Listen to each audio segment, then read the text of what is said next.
അനുഗ്രഹിക്കപ്പെട്ട ഒരു സങ്കീർത്തനമാണ്. സങ്കീർത്തനങ്ങളുടെ പുസ്തകം 104-ാമത്തെ അധ്യായം അതിൻ്റെ 1-ാമത്തെ വാക്യം ഒരാൾക്ക് വായിക്കാം. എൻ മനമേ യഹോവയെ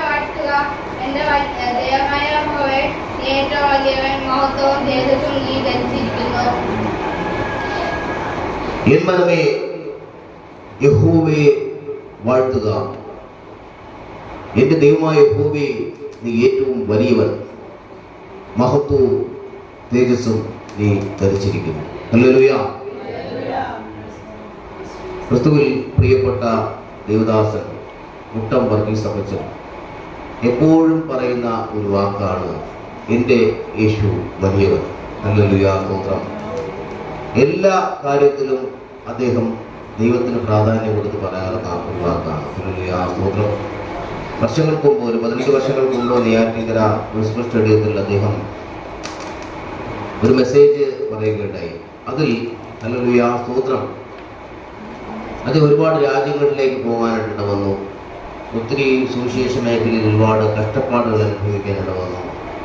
ഒത്തിരി തീക്ഷ്ണമായ വിഷമഘട്ടങ്ങളിലൂടെ കടന്നുപോയി. അവിടെയെല്ലാം വലിയവനായ ദൈവമാണ് തന്നെ സൂക്ഷിച്ചത്, തന്നെ വഴി നടത്തിയത് എന്ന് വ്യക്തമായി പറയുന്നു. ഒരിക്കൽ പോലും ഒരു ഹോസ്പിറ്റലിൽ പോയി അഡ്മിറ്റ് ആകാൻ അദ്ദേഹം ഇടവന്നിട്ടില്ല. അതിനു വേണ്ടിയിട്ട് അദ്ദേഹം ശ്രമിച്ചതുമില്ല. എത്ര കഠിനമായ രോഗം വന്നാലും അദ്ദേഹം വീട്ടിൽ തന്നെ നിൽക്കുമായിരുന്നു. ഹല്ലേലൂയ. മാത്രമല്ല, കൊറോണയുടെ അവസ്ഥ വന്ന സമയത്ത് ഇഞ്ചക്ഷൻ എടുക്കുവാൻ വേണ്ടിയിട്ട് പഞ്ചായത്ത് അധികാരികളൊക്കെ നിർബന്ധിച്ചപ്പോഴും ഇദ്ദേഹം അതിലൊന്നും തയ്യാറാകാതെ വീട്ടിനകത്തളങ്ങളിൽ തന്നെ. ഹല്ലേലൂയ, സ്തോത്രം. ഏറ്റവും ഭയങ്കരമായ ഒരു സംഭവം എന്ന് പറയുന്നത് 2018 പ്രളയത്തിൻ്റെ ആ സമയത്ത് ഞാൻ അദ്ദേഹത്തെ നെയ്യാറ്റിൻകര ടൗൺ ഹാളിലും ഇവിടെയൊക്കെ അദ്ദേഹത്തെ മെസ്സേജുമായിട്ട് പറയാനായിട്ട് കൊണ്ടുപോകുന്നു. സ്തോത്രം. അതിൽ ഒരു 4-5 ദിവസം അദ്ദേഹം എൻ്റെ വീട്ടിൽ ഇങ്ങനെ താമസിച്ചു. അദ്ദേഹത്തിൻ്റെ മക്കൾ ബഹറിൽ നിന്ന് വിളിച്ച് പറഞ്ഞു, യാതൊരു കാരണവശാലും അപ്പച്ചനെ അങ്ങോട്ട് വിടരുത്. അപ്പച്ചൻ്റെ പള്ളിയൊക്കെ മുങ്ങി, വീട് പകുതി മുങ്ങി, മക്കളുടെ വീടുകളൊക്കെ ടെറസോളം മുങ്ങി, മക്കളെ ഒക്കെ വല്ലാണ്ട് ബുദ്ധിമുട്ട് അനുഭവിക്കുന്ന സമയമാണ്. അപ്പോൾ നമ്മുടെ ഈ എൻ്റെ വീടിൻ്റെ ആ ഭാഗത്തും ഏറെക്കുറെ വെള്ളം ഇങ്ങനെ നിറഞ്ഞു വന്നു. അപ്പോൾ ഇവിടെയൊക്കെ ആ ഭാഗത്തും വെള്ളം കയറുമെന്നുള്ള പ്രതീക്ഷകൾ മറ്റുള്ളവർക്ക് വന്നു. എനിക്ക് ഉറപ്പുണ്ടായിരുന്നു വരാൻ സാധ്യതയില്ല. ഹല്ലേലൂയ, സ്തോത്രം. ദൈവം അതിന് ഇടവരത്തില്ല എന്നുള്ള വിശ്വാസം അങ്ങേയറ്റം തീവ്രമായി ഉണ്ടായിരുന്നു. അപ്പോൾ വൈഫ് ഗ്യാസ് കുറ്റി ഉൾപ്പെടെ എല്ലാ സാധനങ്ങളും മുകളിലത്തെ ഇദ്ദേഹം വീട്ടിൽ കൊണ്ടുവയ്ക്കാനുള്ള ശ്രമം തുടങ്ങി. ഞാൻ പറഞ്ഞു, വേണ്ട, വയസ്സുകാലത്ത് ഈ അപ്പച്ചനെ കൊണ്ട് ഇവിടെ വെള്ളത്തിൽ കൊണ്ട് മുക്കി കൊല്ലാൻ വേണ്ടിയിട്ടാണ് കൊണ്ടുവന്നതെന്നുള്ള ഒരു സംസാരം വന്നു. അപ്പോൾ ഞാൻ പറഞ്ഞു, അപ്പച്ച നമുക്കിവിടെ ഇവിടുത്തെ ഒരു ഹോട്ടലിൽ പോയി താമസിക്കുന്നു, എന്ത് വന്നാലും ഞാൻ ഇവിടെ നിന്ന് പോകില്ല ബ്രദറെ എന്ന് പറഞ്ഞ് പുള്ളി വലിയവനായ ദൈവം സൂക്ഷിക്കും.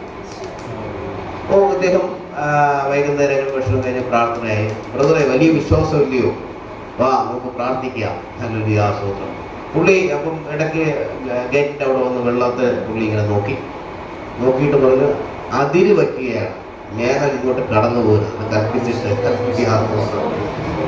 അപ്പോൾ അന്നും ഭയങ്കരമായ മഴ, വീടുകളെല്ലാം വെള്ളത്തിലാകുന്ന നിമിഷം പുള്ളിയുടെ മകനെയും മകളെയും ഹെലികോപ്റ്റർ വന്നു.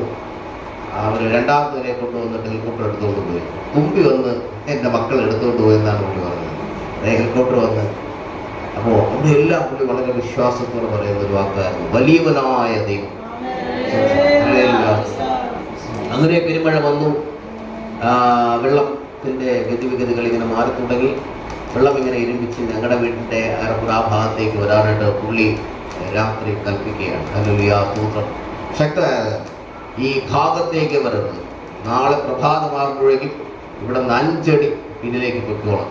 ഹല്ലേലൂയ, സ്തോത്രം. കർത്താവിന്റെ നാമത്തിൽ ഭയങ്കരമായ ഒരു കൽപ്പന. പിറ്റേ ദിവസം ഞാൻ നോക്കി, അതിശയം കൊണ്ട് നല്ലൊരു വെള്ളം, നല്ലൊരു മഴ കൊണ്ട് ഡാമൊക്കെ തുറന്നിരിക്കുന്നു, പക്ഷെ വെള്ളം പിന്നോട്ട് വലിഞ്ഞിരിക്കുന്നു. അതായത് ആന്റിയുടെ വീടിൻ്റെ അവിടെ വരെ ആക്കി. ഹല്ലേലൂയ. ബെന്നിയുടെ വീടൊക്കെ വെള്ളത്തിലാണ്, ആന്റിയുടെ വീടിൻ്റെ കുറേ എങ്കിലും ഹല്ലേലൂയ പുള്ളിയുടെ കൽപ്പന ഞാൻ നോക്കി, ഞാൻ ഞെട്ടിപ്പോയി. ഹല്ലേലൂയ. അപ്പോൾ സ്തോത്രം, ദൈവമക്കളുടെ ദൈവദാസന്റെ ഹല്ലേലൂയ, ദൈവത്തിന് പ്രിയമുള്ളവരുടെ വാക്കുകൾ ഹല്ലേലൂയ, സ്തോത്രം, ദൈവം അത് കേൾക്കുന്നു. ഹല്ലേലൂയ, സ്തോത്രം. പ്രകൃതിയെ നിയന്ത്രിക്കുവാൻ ദൈവം കർത്താവിനെ പോലെ മനുഷ്യനും അധികാരം കൊടുത്തു. ഹല്ലേലൂയ. യഥാർത്ഥത്തിൽ ഞാൻ ഓർക്കുന്നത് ആ പദമാണ്. എന്റെ ദൈവമായ യഹോവേ, നീ ഏറ്റവും വലിയവൻ. ഹല്ലേലൂയ. സകല ദേവന്മാരെക്കാളും വലിയവൻ. സങ്കീർത്തനം 95-3 വാക്യം വായിക്കാം. യഹോവ മഹാദൈവമല്ലോ, അവൻ സകല ദേവന്മാർക്കും മീതെ മഹാരാജാവ് തന്നെ. ഹല്ലേലൂയ. സകല ദേവന്മാർക്കും മീതെ മഹാരാജാവ് തന്നെ. ഹല്ലേലൂയ. അപ്പോൾ സകല ഭൂമിയിലെ ദേവീദേവ സങ്കല്പങ്ങളായിക്കോട്ടെ, അല്ലെങ്കിൽ മനുഷ്യ ദേവന്മാരായിക്കോട്ടെ, അല്ലെങ്കിൽ ദൂതന്മാരായിക്കോട്ടെ, ഹല്ലേലൂയ, എല്ലാത്തിനേക്കാളും വലിയവനാണ്, മഹാരാജാവാണ്, സർവ്വതും നിയന്ത്രിക്കുന്നവനാണ്. ആകാശവും ഭൂമിയും അനന്തകൂടി നക്ഷത്രങ്ങളും സർവ്വജീവജാലങ്ങളെയും സൃഷ്ടിച്ചവനാണ്. ഹല്ലേലൂയ. അതിന്റെ അടുത്ത വാക്യങ്ങൾ അതിനെക്കുറിച്ച് വ്യക്തമായി. വസ്ത്രം ധരിക്കുമ്പോൾ നീ പ്രകാശത്തെ ധരിക്കുന്നു, തിരശീല പോലെ നീ ആകാശത്തെ വിരിക്കുന്നു. ഹല്ലേലൂയ. സ്തോത്രം. ഒറ്റ വാക്കുകൊണ്ട് സകലതും സൃഷ്ടിക്കുവാൻ കഴിവുള്ള ഒരു ദൈവം. ഹല്ലേലൂയ. സ്തോത്രം. മരിച്ചവരെ ഉയർത്തെണീപ്പിക്കുവാൻ കഴിയുന്ന ദൈവം. ഹല്ലേലൂയ. സ്തോത്രം. മാനസാന്തരപ്പെടുത്താൻ കഴിയുന്ന ദൈവം. ഹല്ലേലൂയ. ഈ ദൈവം എത്ര വലിയവനായ ദൈവം. ഹല്ലേലൂയ. സ്തോത്രം. 4-ാമത്തെ വാക്യം.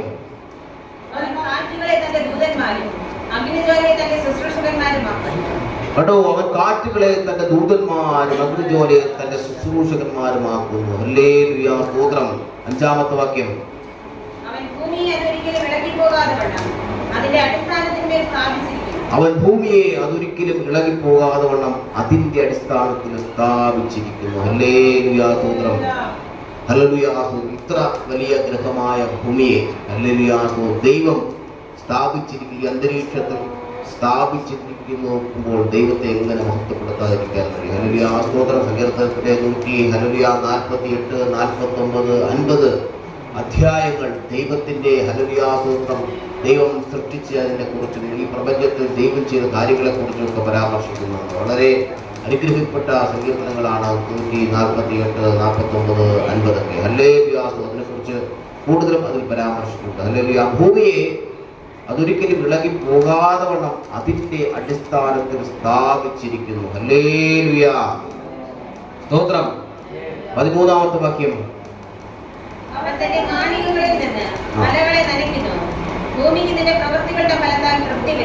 തന്റെ മാളികകളിൽ മലകളെ നനയ്ക്കുന്നു, അതായത് നമുക്ക് മഴ തരുന്നു. ഹല്ലേലൂയ. സ്തോത്രം. മഴ ഹല്ലേലൂയ തരുന്ന ദൈവം, വെയിൽ തരുന്ന ദൈവം. ഹല്ലേലൂയ. ഈ ലോകത്ത് ഹല്ലേലൂയ ഏറെക്കുറെ 185 രാജ്യങ്ങളുണ്ട്. അതുമാത്രമല്ല ഹല്ലേലൂയ ഇവിടെ എല്ലാം തന്നെ ദൈവം അതാത് രാജ്യത്തിന് വേണ്ടുന്ന ഹല്ലേലൂയ മഴയും വെയിലും നൽകുന്നു. ഹല്ലേലൂയ. സസ്യലതാദികൾക്ക് വീഴ്ത്തുന്ന ഫലം കൊടുക്കുന്നു. ഹല്ലേലൂയ. കടൽ സമ്പത്ത് കൊടുക്കുന്നു. ഇങ്ങനെ സർവ്വതും ദൈവം നിയന്ത്രിച്ചുകൊണ്ടേ പോകുന്നു. ഹല്ലേലൂയ. സ്തോത്രം. അതുകൊണ്ട് തന്നെയാണ് നമ്മുടെ വാക്കുകളിൽ ഒതുങ്ങി നിൽക്കുന്ന കാര്യമൊന്നുമല്ല. ദൈവത്തെ കുറിച്ച് പറയുമ്പോൾ ഹല്ലേലൂയ വലിയ ദൈവമാണ്. എത്രത്തോളം വലിയ ദൈവമെന്ന് ഹല്ലേലൂയ സ്തോത്രം നാം ചിന്തിക്കുന്നതിനും അതിൽ അപ്പുറത്താണ് ദൈവത്തിന്റെ സ്ഥാനം. ഹല്ലേലൂയ. സ്തോത്രം. 25-ാമത്തെ വാക്യം.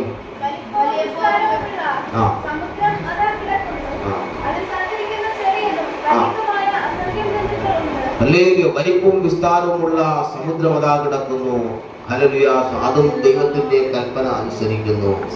അതിലെ ജീവികൾ ദൈവത്തിന്റെ കൽപ്പന അനുസരിക്കുന്നു. തക്ക സമയത്ത് തീ കിട്ടേണ്ടതിനെ ഉപയോഗിക്കുകയും നിന്നെ കാത്തിരിക്കുന്നു. ഹല്ലേലൂയ. സ്തോത്രം. ഈ ലോകത്തിലെ ഈ പ്രപഞ്ചത്തിലെ സർവ്വ ജീവജാലങ്ങൾക്കും ആഹാരം കൊടുക്കുവാൻ ഹല്ലേലൂയ കൃപയുള്ള ഒരു ദൈവമാണ്. സർവ്വതിനും ആഹാരം കൊടുക്കുവാൻ ദൈവം ശ്രമിക്കുന്നു. ഹല്ലേലൂയ. സ്തോത്രം. ഈ പ്രപഞ്ചത്തെ ഈ ലോകത്തെ ആകമാനം ദൈവത്തിന്റെ കരങ്ങളിൽ ഹല്ലേലൂയ ആയിരിക്കുന്നു. ഹല്ലേലൂയ. സ്തോത്രം. വളരെ വ്യക്തമായിട്ട് ആ കാര്യങ്ങൾ പറയുന്നു. ഹല്ലേലൂയ. സ്തോത്രം. നീ കൊടുക്കുന്നതിനെ അവ പുതുക്കുന്നു, തൃക്കൈ തുറക്കുമ്പോൾ അവയ്ക്ക് നന്മ കൊണ്ട് തൃപ്തി വരുന്നു. ഹല്ലേലൂയ. സ്തോത്രം. അത്ഭുതമെന്നേ പറയാറുള്ളൂ. ഹല്ലേലൂയ. നാം ചിന്തിക്കുന്നതിനും അപ്പുറമാണ് ഈ വക കാര്യങ്ങൾ. ഹല്ലേലൂയ. അങ്ങനെ അത്രയും വലിയവനായ, അത്രയും ഹല്ലേലൂയ സ്തുത്യനായ, മഹോന്നതനായ, നിത്യനായ ദൈവത്തെയാണ് നാം സ്നേഹിക്കുന്നത്. ഹല്ലേലൂയ. സ്തോത്രം. ദൈവത്തിന്റെ ഹല്ലേലൂയ സൃഷ്ടി എന്ന് പറയുന്നത് തന്നെ മഹോന്നതമാണ്. ഒരു മനുഷ്യ ശരീരം തന്നെ ഹല്ലേലൂയ സ്തോത്രം വളരെ അത്ഭുതകരമായ സൃഷ്ടി എന്നാണ് ദൈവം പറയുന്നത്. ഹല്ലേലൂയ. ചിന്തകൾക്ക് അതീതമാണ് അല്ലെങ്കിൽ വാക്കുകൾക്ക് അതീതമാണ് ദൈവത്തിൻ്റെ പ്രവൃത്തികൾ. അവൻ്റെ പ്രവൃത്തികൾ അഹോചനം തന്നെ. ഹല്ലേലൂയ. നമ്മുടെ ചിന്തകൾ കൊണ്ടോ പ്രവൃത്തികളൊന്നും അതിനെ അളക്കാൻ കഴിയുന്നതല്ല. ഹല്ലേലൂയ. 32ാമത്തെ വാക്യം.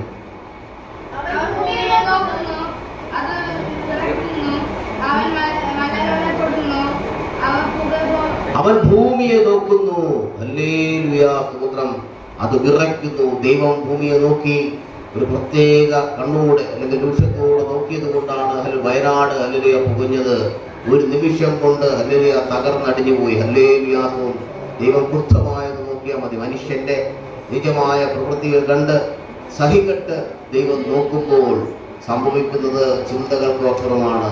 അപ്പോൾ അവിടെ ഹല്ലേലൂയ സ്തോത്രം, അല്ലെങ്കിൽ ഒരുപക്ഷെ ഹല്ലേലൂയ സ്തോത്രം, ഹല്ലേലൂയ പാവപ്പെട്ടവരും അല്ലെങ്കിൽ ഒന്നും അറിയാത്ത കുഞ്ഞുങ്ങൾ പോലും മരണമടയുന്നു.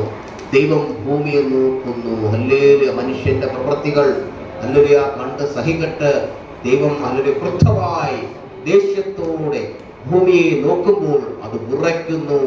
അത് ഉരുൾപൊട്ടലായി മാറുന്നു, ഭൂമി കുലുക്കമായി മാറുന്നു, സുനാമിയായി മാറുന്നു. ഹല്ലേലൂയ. ചിന്തകൾക്ക് അതീതമായ നാശനഷ്ടങ്ങൾ വിതച്ചുകൊണ്ട് ഹല്ലേലൂയ ദൈവത്തോട് കൂടുതൽ അടുക്കുവാൻ തക്കവണ്ണം മനുഷ്യരെ പ്രാപ്തമാക്കേണ്ടതിന് വേണ്ടി ഹല്ലേലൂയ സ്തോത്രം ദൈവം ചില കാര്യങ്ങൾ ചെയ്യുന്നു. ഹല്ലേലൂയ സ്തോത്രം. ഇതൊക്കെ എന്താണ് സംഭവിക്കുന്നത്? ഹല്ലേലൂയ. ഒന്ന്, ദൈവത്തിന്റെ വരവ് സമാഗതമായി എന്നതും. രണ്ട്, ജനങ്ങൾ കൂടുതൽ ദൈവത്തിലേക്ക് അടുക്കുവാൻ തക്കവണ്ണം ഹല്ലേലൂയ സ്തോത്രം ദൈവം ചില പ്രവൃത്തികൾ അയക്കുന്നു എന്ന് മാത്രം. ഹല്ലേലൂയ സ്തോത്രം. കൊറോണ വന്നിട്ടും പഠിക്കാത്ത ദിനം. ഹല്ലേലൂയ സ്തോത്രം. പേമാരി വന്നിട്ടും പ്രളയം വന്നിട്ടും പഠിക്കാത്ത ദിനം.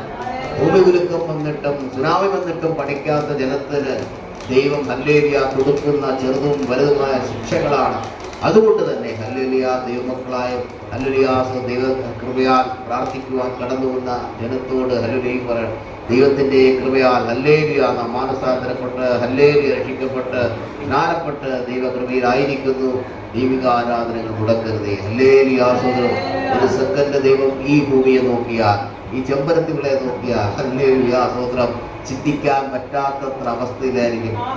പാപങ്ങൾ ചെയ്തുകൊണ്ടല്ല, ദൈവത്തിന് കോപം തോന്നിക്കഴിഞ്ഞാൽ, അല്ലേ ദൈവം ഒന്ന് നോക്കിക്കഴിഞ്ഞാൽ പിറ്റേ നാം ഉണ്ടാക്കിയ സമ്പത്തും നാം ഉണ്ടാക്കിയ പണിമന്ദിരങ്ങളും വസ്തുവകകളും അല്ലെങ്കിൽ നാളേക്ക് വേണ്ടി സ്വരുക്കൂട്ടിക്കുന്ന പണവും ഹല്ലേലൂയ ആഭരണങ്ങളും കെട്ടിട സമുച്ചയങ്ങളും വാഹനങ്ങളുമെല്ലാം താറുമാറായി ഹല്ലേലൂയ നമ്മളിൽ പലരും ഹല്ലേലൂയ സ്തോത്രം ഭൂമിക്കടിയിലേക്ക് പോകാൻ സാധ്യതയുണ്ട്. ദൈവത്തിന്റെ കരുണയുള്ളവർ ഭൂമിയിലായിരിക്കും, അല്ലാത്തവർ ഹല്ലേലൂയ നഷ്ടപ്പെട്ടു പോകും. അതുകൊണ്ട് തന്നെ എത്രത്തോളം ആഴത്തിൽ സുവിശേഷം പറയണമോ, എത്രത്തോളം ആഴത്തിൽ ദൈവത്തെക്കുറിച്ച് പറയണമോ, എത്രത്തോളം ആഴത്തിൽ ദൈവത്തെ സ്തുതിക്കണമോ, എത്രത്തോളം ആഴത്തിൽ ദൈവത്തെ ആരാധിക്കണമോ, അത്തരം സമയങ്ങൾ വൃഥാ പാഴാക്കി കളയരുതേ. ഹല്ലേലൂയ.